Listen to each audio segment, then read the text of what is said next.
ऐसी पंच कन्याएं जो संतान होने पर भी रही कुंवारी। पौराणिक कथाओं के अनुसार पुराने समय में ऐसी 5 कन्याएं थी जो विवाह के बंधने के बाद और संतान को जन्म देने के बाद भी कुंवारी कहलाती है। इन्हें पंच कन्याएं या पौराणिक समय की दिव्य कन्याएं कहा जाता है। इनमें से पहली है देवी तारा। देवी तारा समुद्र मंथन से निकली अप्सरा थी। देवी तारा का विवाह वानर राज बाली के साथ हुआ था। बाली के भाई सुग्रीव ने छल से जब बाली का प्रभु श्री राम के हाथों वध करवा दिया तो देवी तारा ने श्री राम को कोसते हुए श्राप दिया कि वह भी अपनी पत्नी सीता को पाने के बाद खो देंगे। साथ ही देवी तारा ने यह भी कहा कि अगले जन्म में बाली के हाथों ही श्री राम की मृत्यु होगी। इसके बाद द्वापर युग में भगवान विष्णु ने भगवान श्री कृष्ण के रूप में जन्म लिया और उनके इस अवतार का अंत भील जरा नामक शिकारी के हाथों हुआ, जो कि बाली का ही दूसरा जन्म था। देवी तारा को भी आजीवन कुंवारी रहने का वरदान प्राप्त था। दूसरी है देवी मंदोदरी। लंकापति रावण की पत्नी मंदोदरी को चीर कुमारी भी कहा जाता है, जो कि राक्षस राज मयासुर और अप्सरा हेमा की पुत्री थी। मंदोदरी की मां हेमा अप्सरा थी, लेकिन पिता राक्षस कुल के थे। इस कारण मंदोदरी अत्यंत सुंदर और आदि दानव थी। रावण से विवाह का वरदान मंदोदरी को भगवान शिव से मिला था। रावण से विवाह के बाद मंदोदरी ने अक्षय कुमार, मेघनाद और अतिकाय जैसे पुत्रों को जन्म दिया था। मंदोदरी को चीर कौमार्य का वरदान प्राप्त था, इसलिए पुत्रों को जन्म देने के बाद भी उसका कौमार्य भंग नहीं हुआ था। तीसरी है देवी कुंती। देवी कुंती महल में आए संत महात्माओं की सेवा करती थी। एक बार महल में ऋषि दुर्वासा आए हुए थे। देवी कुंती की सेवा से ऋषि दुर्वासा प्रसन्न हुए और कहा कि बेटी, मैं तुम्हारी सेवा से प्रसन्न हुआ हूँ, इसलिए तुम्हें एक मंत्र देता हूँ।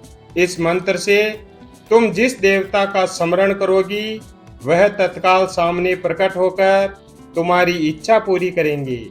देवी कुंती का विवाह हस्तिनापुर के राजा पांडु से हुआ था, लेकिन पांडु को यह श्राप मिला था कि अगर वह अपनी पत्नी कुंती को स्पर्श करेंगे तो उसकी मृत्यु हो जाएगी। लेकिन पांडु को इस बात की चिंता रहती थी कि उसकी मृत्यु के बाद कुरु वंश समाप्त हो जाएगा। देवी कुंती को ऋषि दुर्वासा के दिए हुए मंत्र प्राप्त थे, जिससे कुंती ने धर्मदेव से युधिष्ठिर, वासुदेव से भीम और देवराज इंद्र से अर्जुन को पुत्र के रूप में प्राप्त किया था।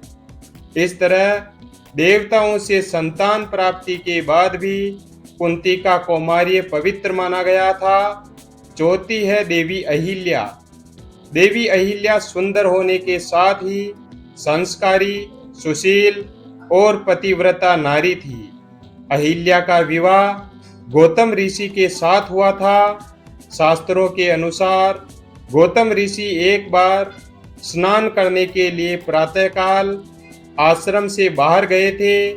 तभी शची के पति देवराज इंद्र ने गौतम ऋषि का रूप धारण कर अहिल्या के साथ छल पूर्वक कुकर्म किया। जब इस बात का पता गौतम ऋषि को चला तो उन्होंने देवराज इंद्र और देवी अहिल्या दोनों को श्राप दे दिया। देवी अहिल्या ने गौतम ऋषि से क्षमा याचना भी की और कहा कि इसमें उसका कोई दोष नहीं है, लेकिन गौतम ऋषि नहीं माने और अहिल्या को श्राप दिया कि तुम पत्थर की शिला बनकर निवास करोगी।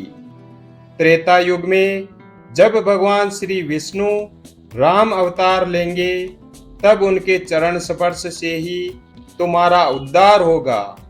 इसके बाद भगवान श्री राम द्वारा अहिल्या का उद्धार हुआ और वह आजीवन कुंवारी कहलाई।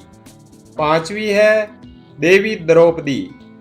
पुराणों के अनुसार देवी द्रौपदी का जन्म यज्ञ से हुआ था। देवी द्रौपदी सुंदर, समझदार और पवित्र महिला थी।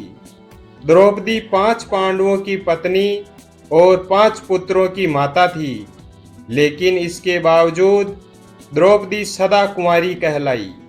दरअसल जब द्रौपदी का चीरहरण हो रहा था, जब भगवान श्री कृष्ण ने द्रौपदी की लाज बचाई थी। ऐसा कहा जाता है कि भगवान श्री कृष्ण ने ही द्रौपदी को सदा कुंवारी बने रहने का वरदान दिया था। वीडियो अगर पसंद आया हो तो वीडियो को लाइक और हमारे चैनल शिव भक्त को सब्सक्राइब करें और अपने दोस्तों के साथ शेयर करें। धन्यवाद। और कमेंट करके बताएं कहानी कैसी लगी।